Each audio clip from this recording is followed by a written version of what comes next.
Le diaphragme donc va directement être affecté par le stress, comme les muscles du cou, puisqu'ils vont venir être trop musclés par une respiration très superficielle. En ostéopathie, justement, on va chercher à décrypter tous ces signes, lire un petit peu l'histoire de votre stress dans vos tissus, dans les tissus de votre corps, et où il s'exprime chez vous. Bienvenue dans ce nouvel épisode de Doser. Je vais aborder aujourd'hui un sujet qui nous concerne tous, à un moment ou à un autre, le stress. Pas n'importe comment, l'idée c'est d'aller explorer comment un ostéopathe peut vous aider à dompter ce fléau. C'est aujourd'hui la maladie du siècle. Préparez-vous à voir le stress sous un nouvel angle, un nouveau regard, celui de votre corps. Trop souvent, on pense au stress comme à une émotion, une simple émotion, et même une émotion négative. C'est quelque chose qui se passe uniquement dans notre tête. Sauf que pour nous, ostéopathes, le stress est bien plus concret. C'est finalement une réaction naturelle de l'organisme face à une situation que l'on perçoit nous-mêmes comme menaçante, exigeante ou difficile. Ce stress va laisser des empreintes physiques dans votre corps en réaction. C'est comme si votre organisme se mettait en mode alerte et cette alerte, elle va se traduire par des tensions, des raideurs et des blocages qui vont entraver le bon fonctionnement de votre corps. Concrètement, comment ça se manifeste? C'est cette sensation de nuque raide, d'épaules tendues, souvent jusqu'aux oreilles, l'impression que les épaules sont hautes, contractées, peu mobiles, cette douleur qui peut être sourde aussi dans le dos. Dans le langage populaire, on peut dire, en avoir plein le dos, avoir le poids du monde sur ses épaules. Le stress, ça va aussi impacter votre digestion, avec des maux de ventre. Et là, on a la fameuse boule au ventre. J'ai la boule au ventre, je stresse, voilà. On peut avoir des diarrhées ou des constipations selon les types de profils, qui vont malgré tout être des réactions similaires en fait à l'état d'urgence. C'est-à-dire que en état d'urgence face à un agresseur, il faut que je sois libre et disponible pour pouvoir courir. Donc pour ça, je vais me vider pour pouvoir être, plus rapide, et puis, plus avoir besoin d'utiliser le système digestif. Il peut y avoir aussi l'autre versant où je vais complètement bloquer le système digestif pour qu'il y ait plus besoin de faire circuler quoi que ce soit. On peut également, à partir du stress, enfin ou à cause du stress, avoir des maux de tête et des migraines tensionnelles. Et finalement, la respiration, elle va aussi être impactée par le stress. Elle va souvent devenir plus superficielle, bloquée, plus rapide. En fait, dans les phases de stress, on ne va pas utiliser le principal muscle de la respiration, qui est le diaphragme. On va utiliser les muscles accessoires pour justement, comme en état d'urgence, amener encore plus de ventilation par les muscles secondaires ou muscles respirateurs accessoires qui sont au niveau du cou. Ceux-là, là, voilà.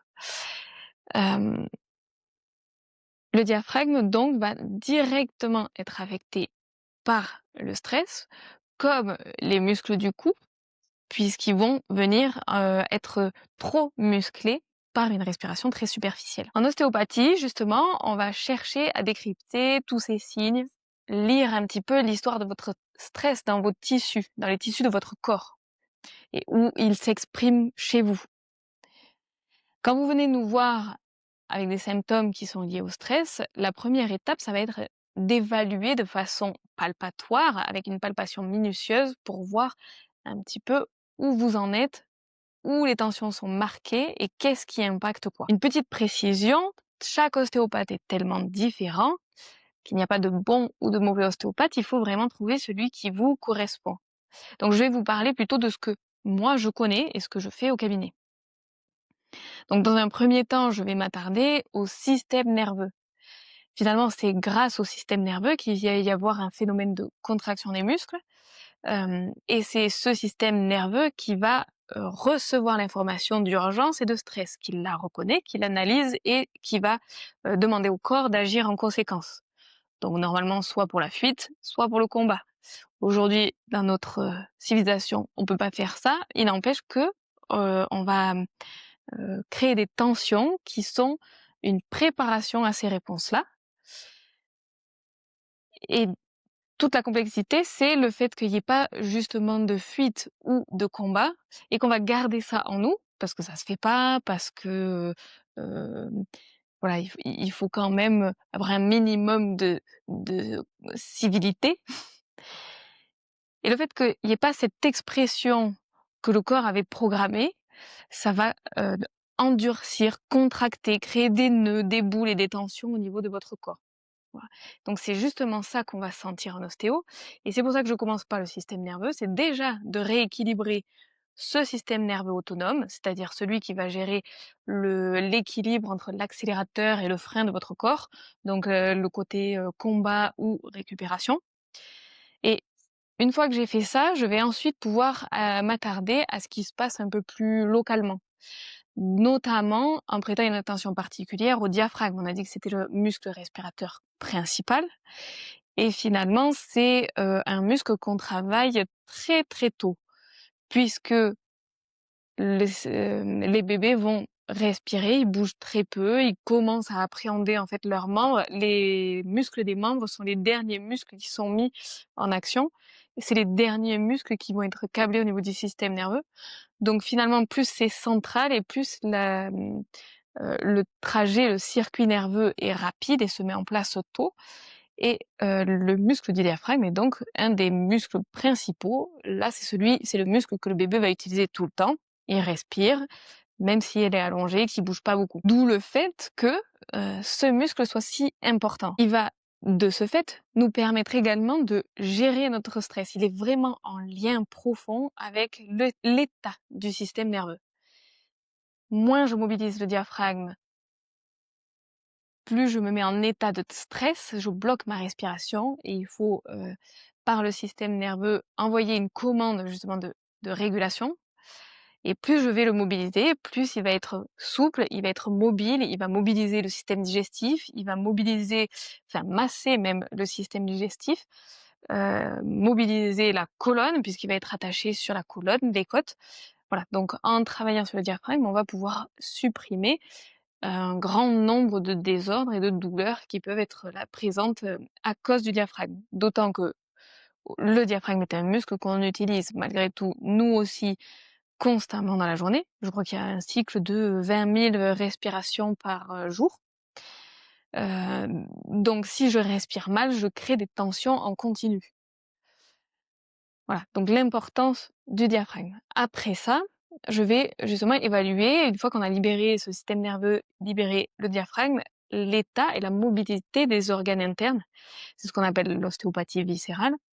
Et puisque l'estomac, par exemple, et le foie sont directement sous le diaphragme, ils vont être impactés rapidement par le mouvement du diaphragme ou le non-mouvement du diaphragme, c'est-à-dire qu'il n'y a pas de massage, il y a une sorte de fibrose, de difficulté à être mobilisé à ce niveau-là, il n'y a pas de massage des organes. Et du coup, ces zones-là peuvent être très tendues sous l'effet du stress chronique. Ensuite, on va chercher, s'il y a besoin d'aller un peu plus loin, toutes les zones de tension. Par exemple, tester la mobilité de la colonne vertébrale, du bassin. L'objectif globalement, c'est de retravailler l'équilibre du système nerveux pour qu'il relâche lui-même les tensions musculaires et faciales. Donc le fascia, si je peux vous donner une image, c'est la petite peau transparente très très fine et très souple qui va envelopper les muscles, les tendons qui parcourent tout le corps en fait et que vous pouvez retrouver, c'est le plus facile à voir, sur la cuisse de poulet. C'est cette fine membrane transparente et brillante.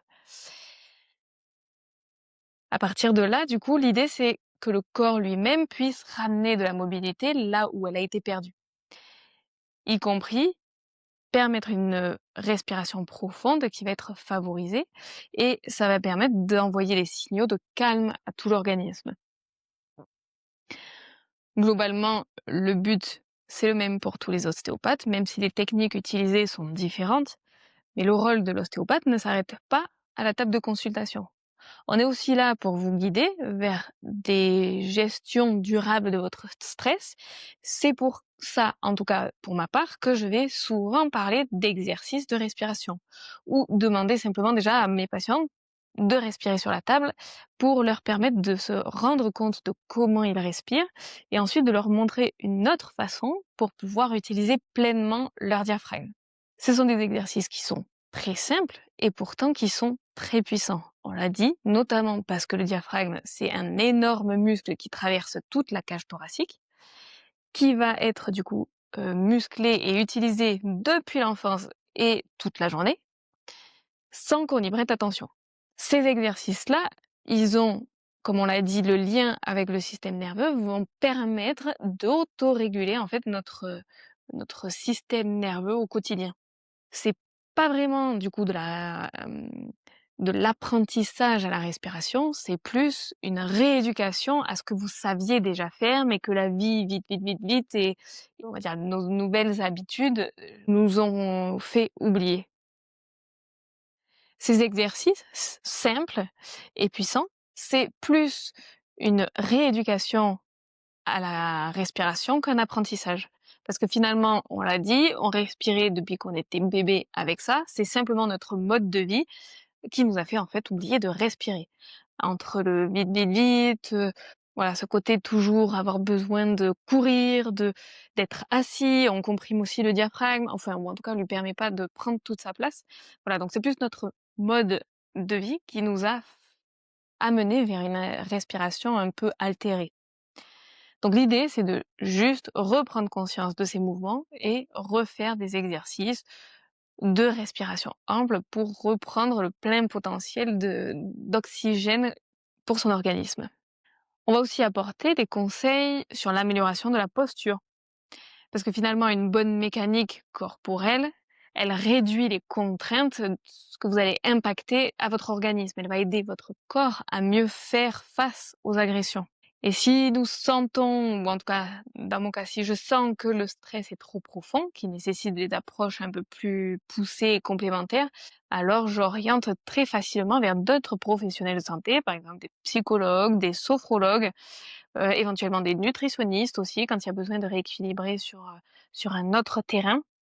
Et le but, c'est de donner des clés pour que votre corps retrouve son équilibre et sa capacité naturelle à s'adapter, pour vous permettre de vivre plus sereinement. Voilà, donc j'espère que cet aperçu vous aura éclairé sur l'approche ostéopathique du stress, en tout cas mon approche. N'oubliez pas que votre corps a des ressources incroyables et que l'ostéopathe est là pour l'aider à les activer. Donc si vous ressentez des signes de stress physique, n'hésitez pas à consulter un professionnel. Prenez soin de vous.